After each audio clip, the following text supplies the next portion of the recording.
Today is January the 9th. Today we see the story of Isaac.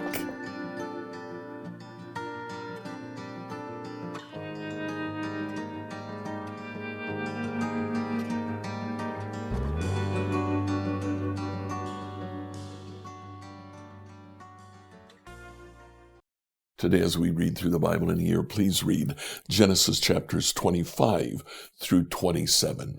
Now, the book of Genesis is the story of 5 individuals divided by 4 sections of genealogies. We have the story of Adam in Genesis 1 to 5. In 5 verse 1, this is the book of the genealogy of Adam. Then we have the story of Noah, ending the story of Noah in 11:27. We have the book of the genealogy of Terah. Then we have Abraham's story. In chapter 25, verse 12, this is the book of the genealogy of Ishmael. And in verse 19, the book of the genealogy of Isaac. Then we have the story of Jacob, who later becomes known as Israel. Chapter 36 are the genealogies that are related to Jacob and Esau. And then in 37 verse 2, this is the story of, this is the book of the genealogy of Jacob. Then we have the story of Joseph. Now, it's interesting. The one person I didn't mention there is Isaac. That's because Isaac in the book of Genesis is known either as Abraham's son or Jacob's father, with one exception. And that exception is in chapter 26, where we have one story about Isaac. And what is that story? Isaac repeats the sin of his father Abraham. He takes his wife into Abimelech's territory and says, she's my sister, not my wife. Like father, like son, I guess. Enjoy today as we read Genesis 25 through 27. Abraham married another wife, whose name was Keturah. She gave birth to Zimram, Jokshan, Medan, Midian, Ishbak, and Shua. Jokshan was the father of Sheba and Dedan. Dedan's descendants were the Asherites, Letushites, and Leumites. Midian's sons were Ephah, Epher, Hanok, Abida, and Eldah. These were all the descendants of Abraham through Keturah. Abraham gave everything he owned to his son Isaac, but before he died, he gave gifts to the sons of his concubines and sent them off to a land in the east away from Isaac. Abraham lived for 175 years, and he died at a ripe old age, having lived a long and satisfying life. He breathed his last and joined his ancestors in death. His son Isaac and Ishmael buried him in the cave of Machpelah near Mamre, in the field of Ephron, son of Zohar the Hittite. This was the field Abraham had purchased from the Hittites, and where he had buried his wife Sarah. After Abraham's death, God blessed his son Isaac, who settled near Beer Lahai Roi in the Negev. This is the account of the family of Ishmael, the son of Abraham through Hagar, Sarah's Egyptian servant. Here is a list by their names and clans of Ishmael's descendants. The oldest was Nebaioth, followed by Kedar, Adbeel, Mibsam, Mishma, Duma, Massa, Hadad, Tema, Jetur, Naphish, and Kedemoth. These 12 sons of Ishmael became the founders of 12 tribes named after them, listed according to the places they settled and camped. Ishmael lived for 137 years. Then he breathed his last and joined his ancestors in death. Ishmael's descendants occupied the region from Havilah to Shur, which is east of Egypt in the direction of Asher.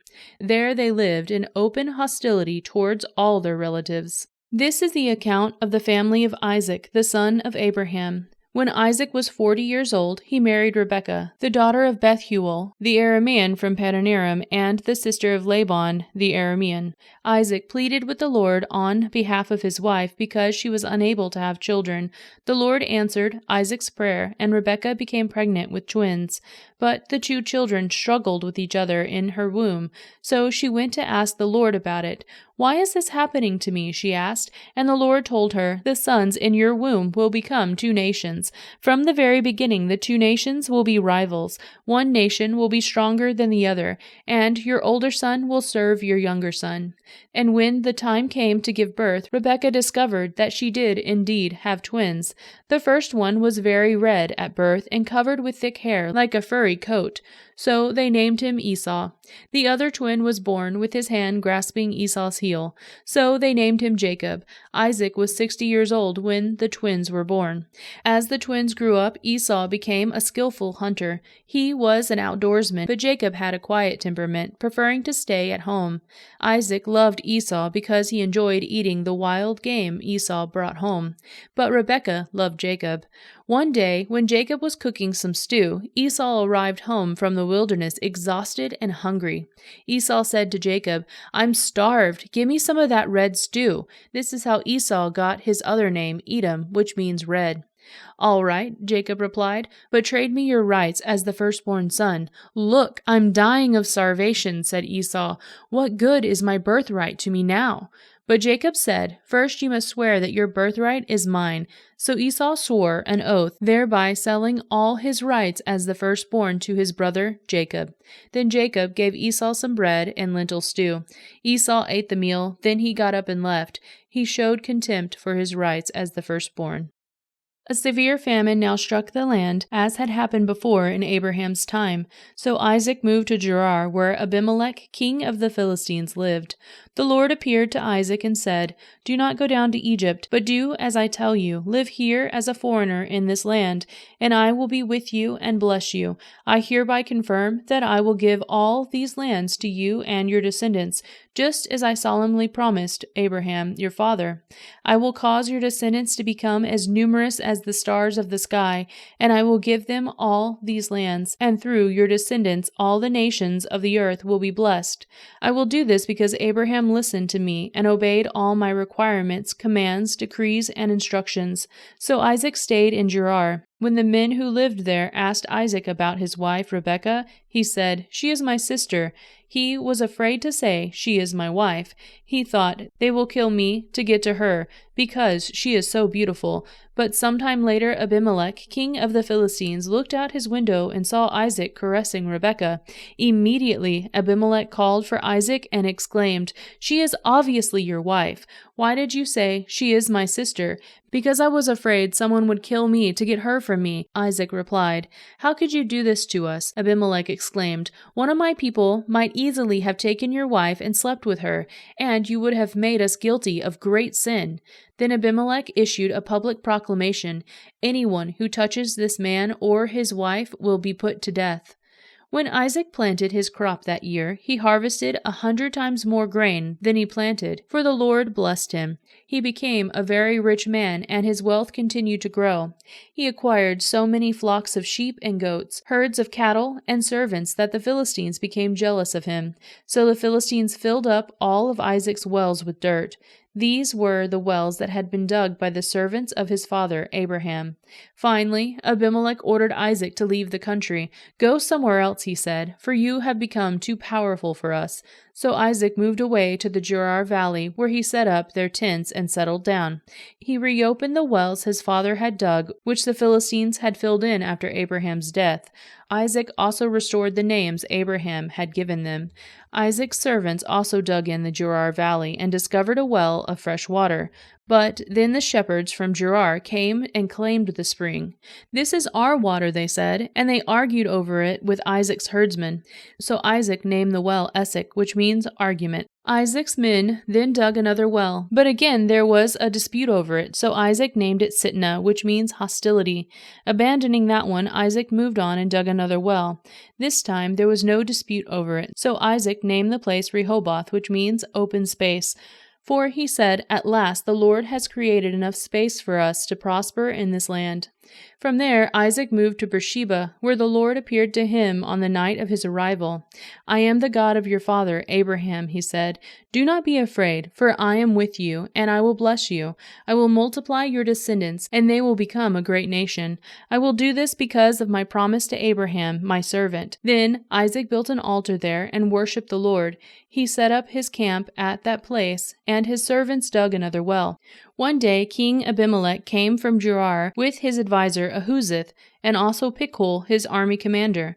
"Why have you come here?" Isaac asked. "You obviously hate me, since you kicked me off your land." They replied, "We can plainly see that the Lord is with you, so we want to enter into a sworn treaty with you. Let's make a covenant. Swear that you will not harm us, just as we have never troubled you. We have always treated you well and sent you away from us in peace. And now look how the Lord has blessed you." So Isaac prepared a covenant feast to celebrate the treaty, and they ate and drank together. Early the next morning they each took a solemn oath not to interfere with each other. Then Isaac sent them home again, and they left him in peace. That very day, Isaac's servants came and told him about a new well they had dug. "We've found water," they exclaimed. So Isaac named the well Sheba, which means oath. And to this day, the town that grew up there is called Beersheba, which means well of the oath. At the age of 40, Esau married 2 Hittite wives, Judith the daughter of Berai, and Besmeth the daughter of Elon. But Esau's wives made life miserable for Isaac and Rebekah. One day, when Isaac was old and turning blind, he called for Esau, his older son, and said, "My son." "Yes, father," Esau replied. "I am an old man now," Isaac said, "and I don't know when I may die. Take your bow and a quiver full of arrows, and go out into the open country to hunt some wild game for me. Prepare my favorite dish, and bring it here for me to eat. Then I will pronounce the blessings that belong to you, my firstborn son, before I die." But Rebekah overheard what Isaac had said to his son Esau. So when Esau left to hunt for the wild game, she said to her son Jacob, "Listen, I overheard your father say to Esau, 'Bring me some wild game and prepare a delicious meal. Then I will bless you in the Lord's presence before I die. Now, my son, listen to me. Do exactly as I tell you. Go out to the flocks and bring me 2 fine young goats. I'll use them to prepare your father's favorite dish.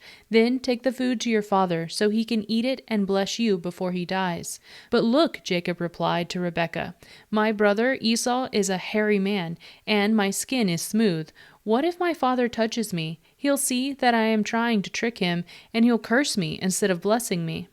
But his mother replied, "Then let the curse fall on me, my son. Just do what I tell you. Go out and get the goats for me."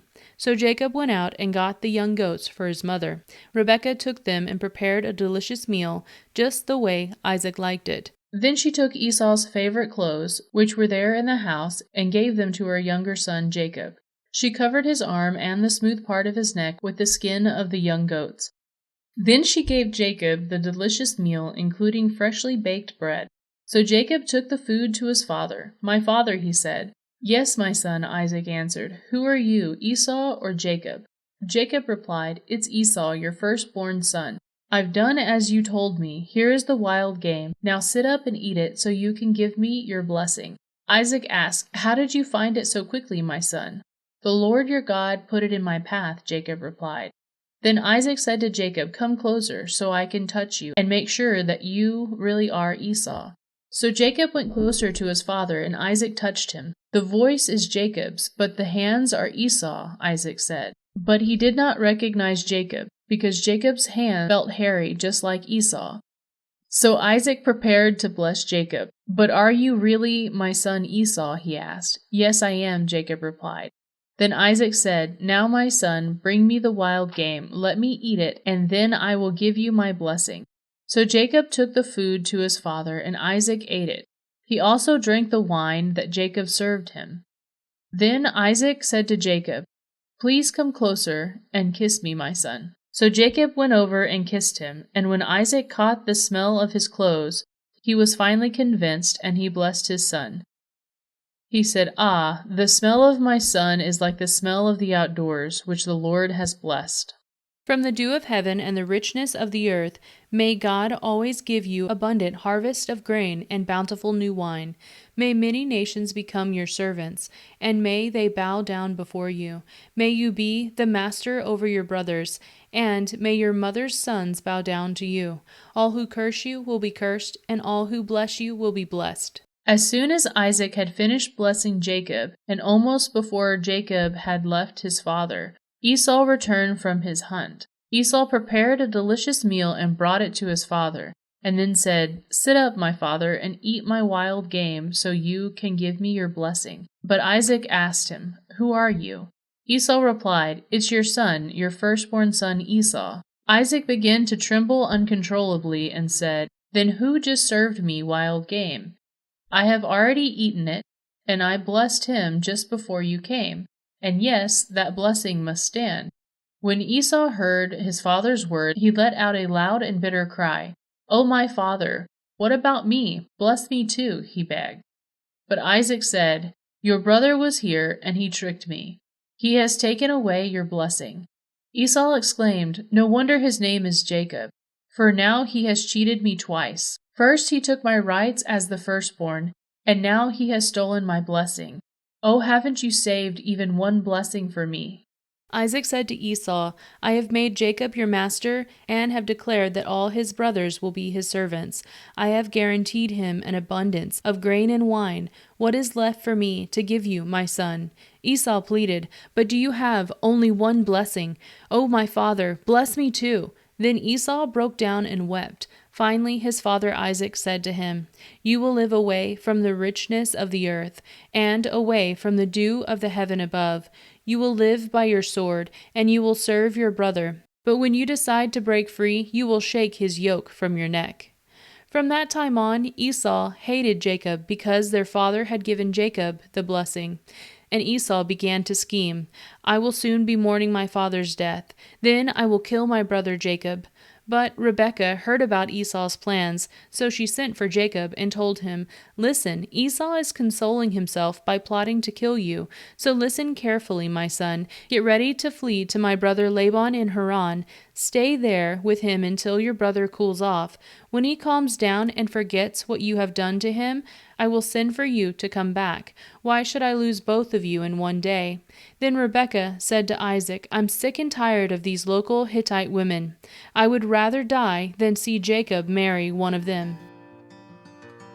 Scripture reading by Emily Herrera. Like, follow, and subscribe to this devotional on whatever platform you use to listen to it. Email your questions to us at questions@becomehope.com. Tomorrow, we'll see Jacob the Grifter. Check out our companion podcast, Salty Saints. Zach Kelly and I discuss apologetics, theology, and scripture. I think you'll enjoy it. Look for it on your favorite podcast app, Salty Saints.